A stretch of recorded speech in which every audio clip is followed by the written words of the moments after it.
Hi and welcome back to Pronunciation with Emma. Today we're going to look at the sound ooh. Ooh. Now be very careful. What a lot of people do is they curl their tongue and it sounds something like ooh, which we don't have in English. We don't have this sound. So don't curl your tongue as much.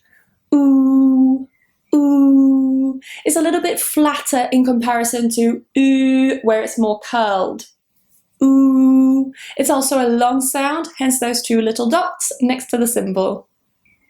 Ooze. Ooze. Cool, cool. Through, through. I walked through the school. I walked through the school. I hope you've enjoyed this British pronunciation lesson. I will see you next lesson. Bye bye.